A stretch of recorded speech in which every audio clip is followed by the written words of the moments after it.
Good afternoon and welcome back to NASA's Johnson Space Center. Today we're having the post-mission management team briefing. This is for Flight Day 2 of the STS-134 mission. And with us we have Leroy Kane, who was the chairman of that meeting and also is the deputy program manager for the space shuttle. We'll open up with comments and then take questions. Leroy? Okay, thank you very much. Well, good afternoon. It's great to have Endeavour back in orbit.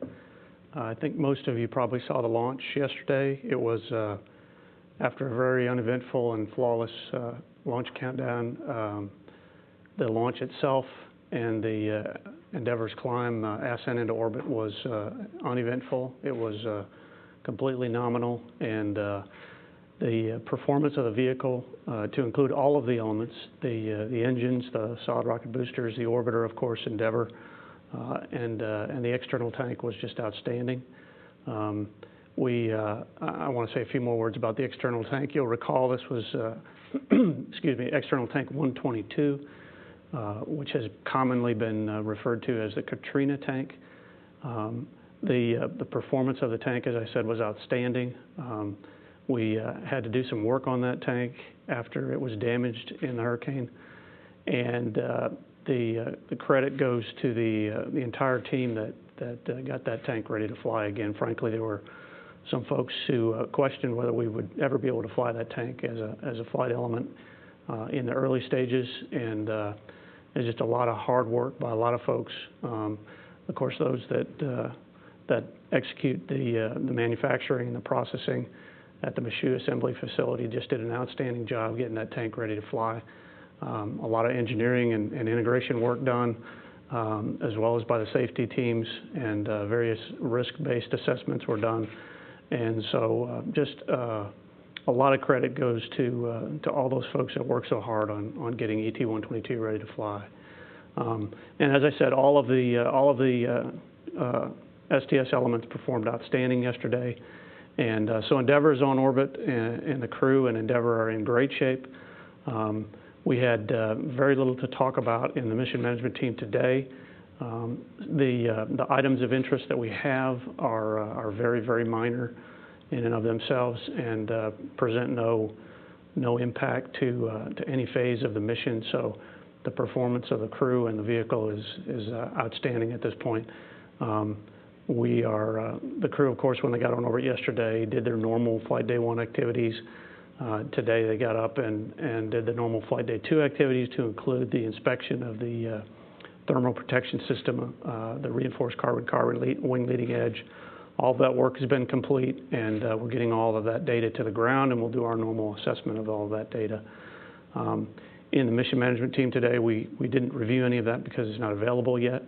The preliminary assessments that we have is that everything looks really, really good so far, and we're not tracking any issues as far as that's concerned.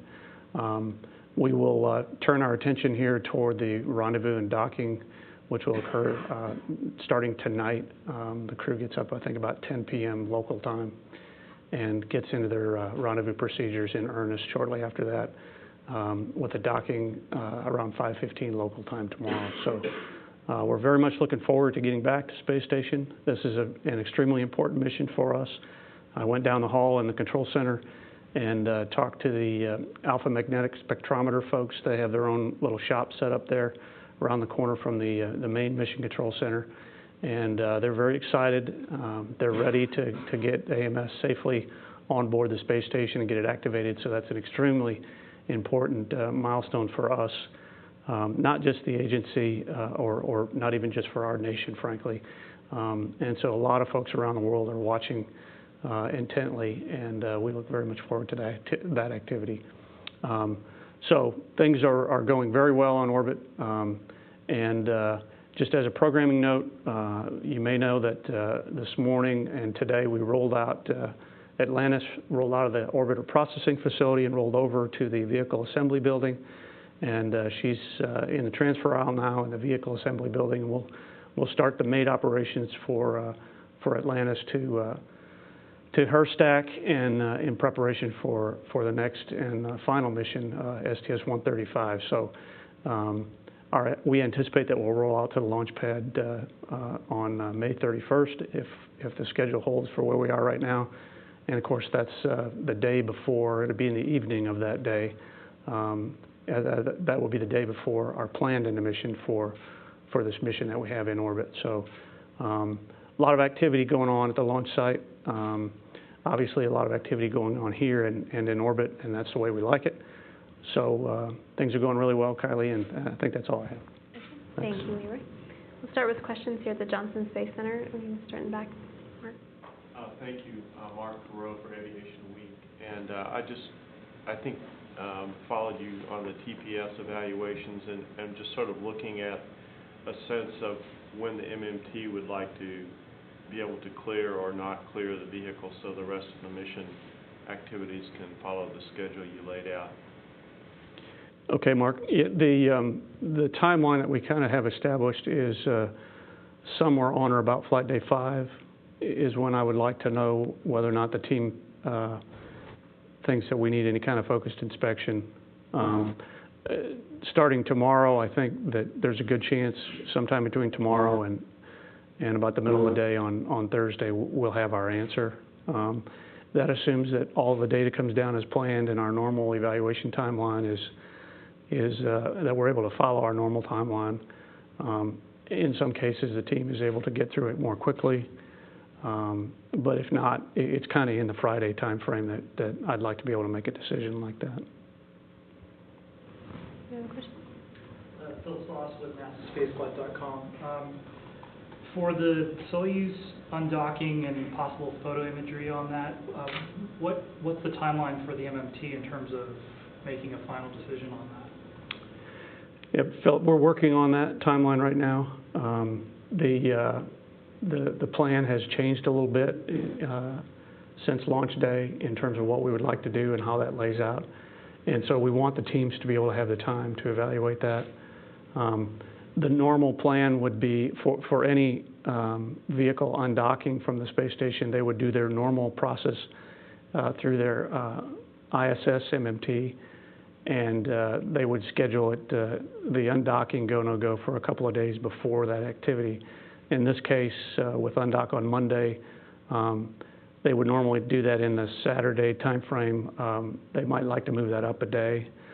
So right now, I anticipate that we'll probably have that discussion on Friday, and leading up to Friday, then we'll have our MMT discussion where the shuttle piece of this is concerned from a dual docked ops. We call it dual docked ops because we're docked while another vehicle is undocking, if you will. So we'll have those discussions this week. I can't give you the detailed exactly of when the meetings will occur because the team is off assessing how much more time they need, and I've asked them to come back later today, probably not later than tomorrow morning, and let me know what that schedule looks like. Any more questions here? Yep, seeing none, I know we have folks on the line, so we'll start with Bill Harwood, please. Bill, are you there? Let's try Seth Bornstein, please. Sorry about that. Can you hear me now?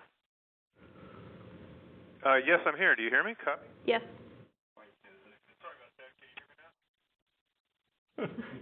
Yes, I'm here. Do you hear me? Yes. Hey, I'm sorry. I apologize. Do you hear me now? We can hear you, Bill. I think I need to sell telephones or something. Okay. Leroy, let me just follow up on the last question if I could. I'm confused as to why you guys would even consider a fly around on short notice, given all the sleep shifting issues you have, dual docked ops, everything that's on the plate. It really seems like a hurried effort, given all the time you've already put into this earlier. And I just don't get it, so I'm just hoping you can give me some rationale for why you need to do it now, if you do it at all. Sure.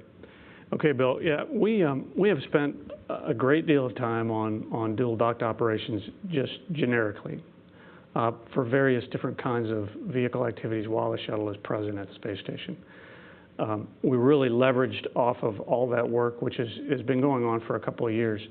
We leveraged off of that pretty heavily when we had our discussions during the last mission. As you know, we had talked about doing this flyabout, if you will, sort of a pseudo fly around. And so a great deal of the work that we had to perform from a shuttle mission-specific standpoint, we did in preparation for doing that flyby on STS-133. What the team is proposing that we do here on this mission is really just a variation of that activity. And it's really not a flyabout or even a fly around per se, as we've talked about before. The Soyuz will undock. We will do a small maneuver with the space station, and then we'll take some photographs from the Soyuz, and then the station will maneuver back to attitude, and that's really the extent of the activity. So from a shuttle preparation standpoint, we really just are going and reviewing the exact details of this plan to include, as I said, the attitude changes, the profile of the Soyuz, what the shuttle and station crew members are doing immediately before, during, and then following the undock activity to be able to support it appropriately. So it's really not a hurried up activity, and that's primarily because we are leveraging off of all of the work that's been done for literally a couple of years, and then to include a lot of work that we did for STS-133, and then this is really kind of a variation of what we were going to do on 133. And it's actually, what we're doing here is actually less complex in terms of the station maneuvers that we're going to do, and what was going to be a fly around on STS-133. Okay, thanks. And could you give me an update on ET? I know you talked about the EP performance, and it was obviously, I didn't see very much, but I know you guys are tracking a few objects that came off. Can you update us on what you guys saw and what time frames you saw it in? Thanks. Well, we really only saw a handful of items in the preliminary look at the ascent data, Bill, and those times and those items have not changed. We did not brief that in detail at the mission management team today. I know we have those events available and we can give those to you, but in summary, there were a couple of debris items from around the ice frost ramp and around the liquid oxygen feed line that were inside of the ASTT, and there were a couple that were outside of ASTT for a total of, I believe, five items on what we're calling 4 events, because one of the events had 2 items. So that's unchanged from our preliminary report that I think you got, that Bill Gerstmeyer and Mike Moses reported on after the launch yesterday. What I would point out, though, again, is that the performance of this tank really was outstanding. The assessments that were done in such a way as we were able to evaluate where we thought we would have some potential foam losses, both in terms of the area and to some extent the number of losses, and perhaps most importantly, the size of those losses. And that's how we did our risk-based assessment to be able to go fly this tank safely.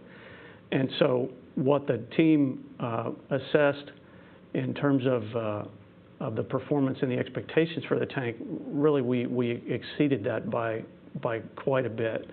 And what I mean by that specifically is we didn't have but only a few debris events. And the events that we had, of course, were, we believe, preliminarily less than the allowable in terms of size and mass. And so we were well inside of the risk that we were willing to accept and that we thought was acceptable in terms of debris from this tank. So that's really the part I would highlight in the story about ET-122. And as we go forward, Bill, we'll have every single detail and every event, and we'll make that available to you. Okay, we'll move on to Seth Bornstein, please. Yes, thank you. Actually, Leroy, continuing on the Katrina tank here, could you say, if you look at it with only, obviously it's preliminary, but only 5 foam events, did that sort of outperform the normal tanks, especially the normal post-Columbia tank, the redesigned tanks? So I'm wondering, not only did you exceed your expectations, did they perform better than the redesigned tanks? Well, I don't know that I have enough data to say that, and it would be premature for me to say that.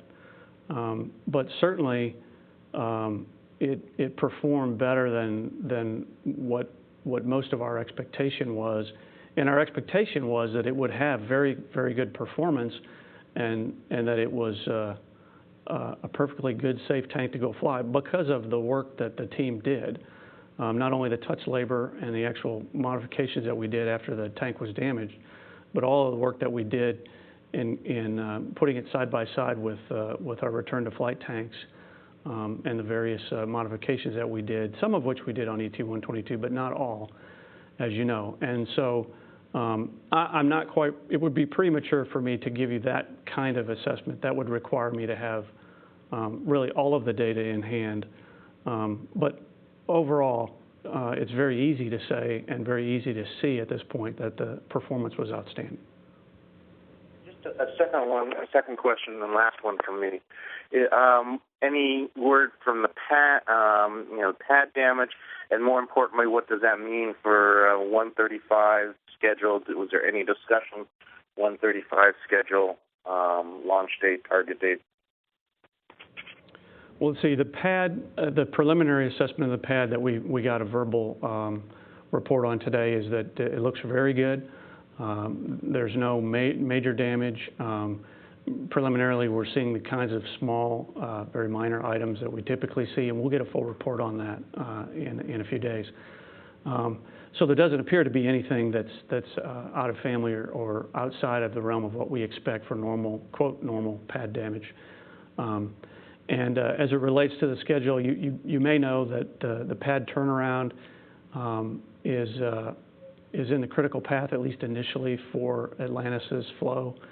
Once we get out of the vertical integrated flow and head toward the pad, the preliminary indications, as I said, the preliminary indications are that the pad looks really good. So we didn't talk too much about schedule in terms of the launch date for 135.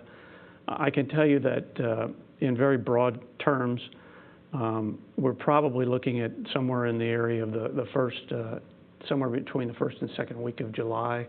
But we have to lay all that out and look at all of the things that are necessary in a normal vertical and pad flow, and then some things that are particular for this flow to include there was one or two holidays, of course.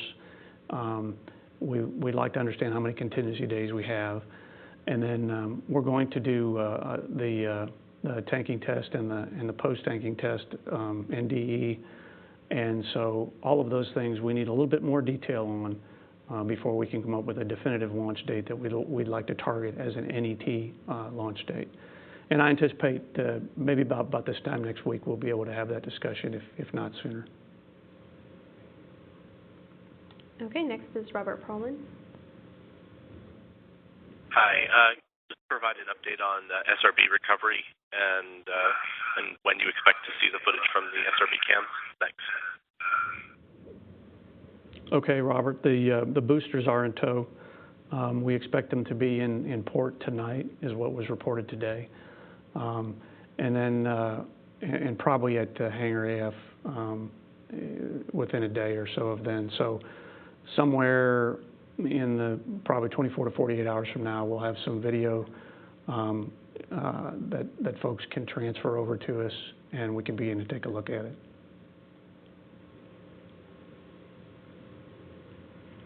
Okay, next is Denise Chow. Hi, Denise Chow with Space.com. I was just wondering if there is a need for focus inspection, how will that fit into the timeline? It seems like a very packed mission. I'm just wondering what flight day that might occur on, and if you foresee any problems with the schedule. I don't see any problems with the schedule. As you know, we had some additional capability that we were looking at in terms of plus 2 days on our previous launch attempt. And as we moved to this launch attempt yesterday, all of our assessments said that it would be best if we just go ahead and add those 2 days. So we started out with a 16 day mission. It's really 16 plus 0 plus 2, the plus 2 being undocked days at the end of the mission to give us our normal capability for end of mission and weather delays and systems problems. We have a lot of capability above that on orbit because we had an on-time launch and because several other factors are coming into play to include the AMS power consumption is not what it was anticipated, and so we've got some additional capability.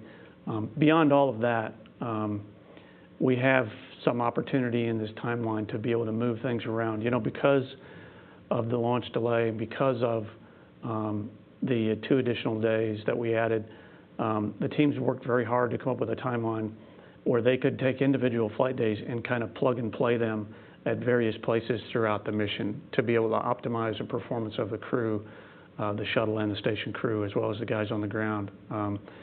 So it's really a pretty good setup in terms of us being able to change things as we go along if we see a need for that. With respect to focused inspection, I think we have it penciled in on flight day 6.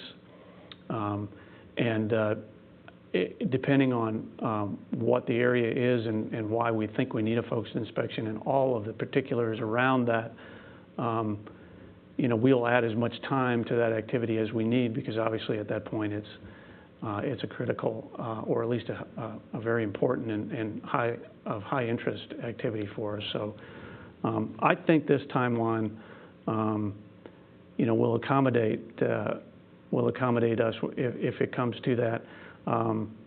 And beyond that, I wouldn't want to speculate because I'd have to have some significant problem before that even becomes an issue. So we're in really very good shape with respect to the timeline. Okay, next is Todd Halverson, please. Hi, Todd Halverson of Florida Today. Leroy, I was wondering if you could speak in general about what the concerns are with other vehicles docking or undocking with a shuttle present at the station, and what in particular makes the Soyuz departure in this case acceptable? And I've got to follow. Well, when vehicles are at space station and they undock and then they have to do maneuvers and separation and in some cases at least some portion of a fly around to get on their proper trajectory to depart from the area, they have to fire thrusters or whatever attitude maneuvering system that they have.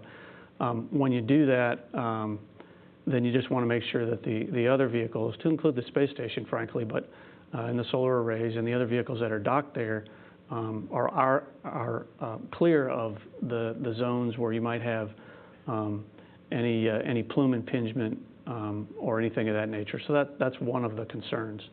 So what you have to begin to look at is for an activity like this, you know, what port is the vehicle coming from on the space station relative to where the shuttle is docked, and what profile does it fly? In other words, when it undocks and then separates, you know, which direction does it go?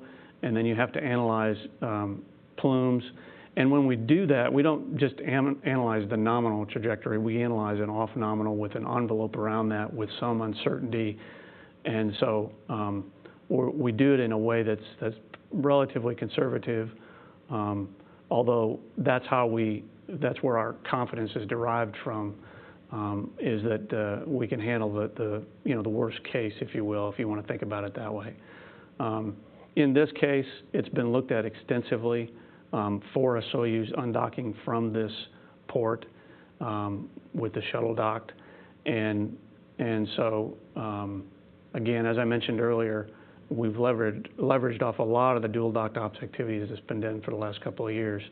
And those are the kinds of things that we look at analytically and the areas that you might have a concern.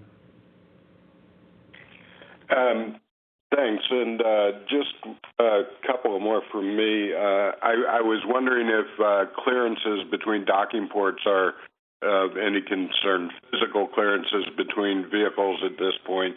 And to follow one of Mr. Harwood's questions, you were talking about if you did decide to go do a Soyuz fly-around, that you would undock and then the station would make a small maneuver before pictures were taken.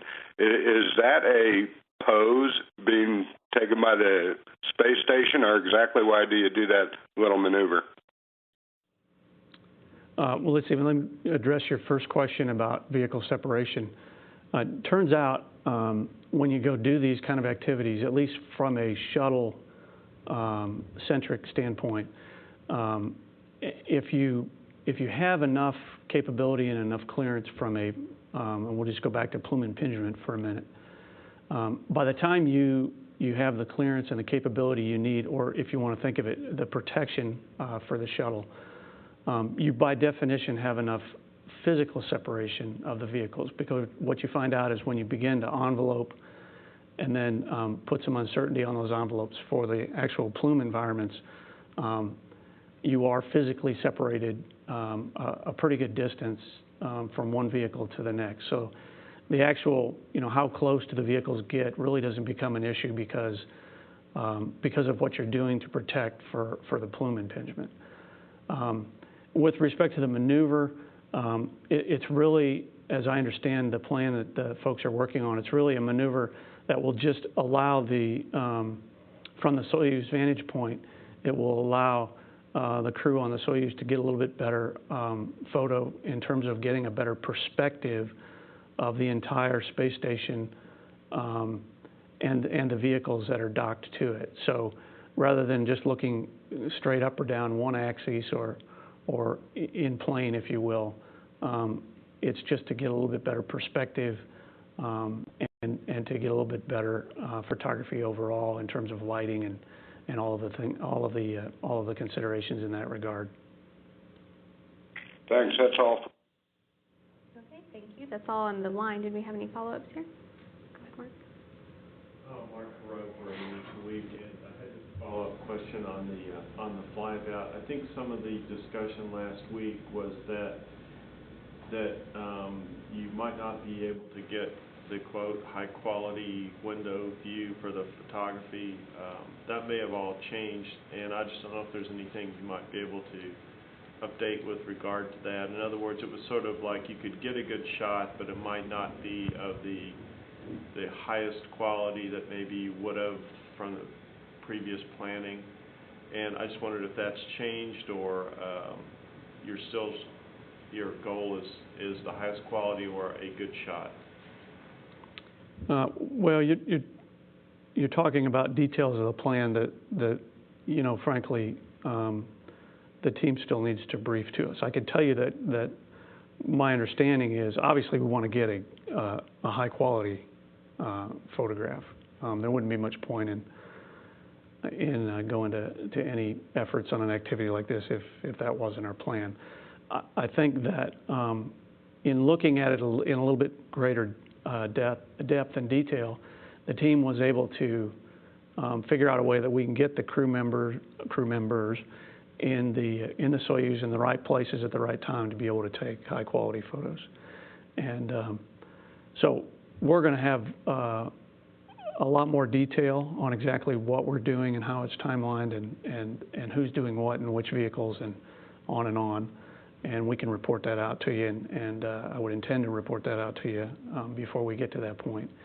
Now, this is an activity that will be performed, and we would execute this on Monday of next week. So we have a little bit of time, and I anticipate we'll get some more details on those.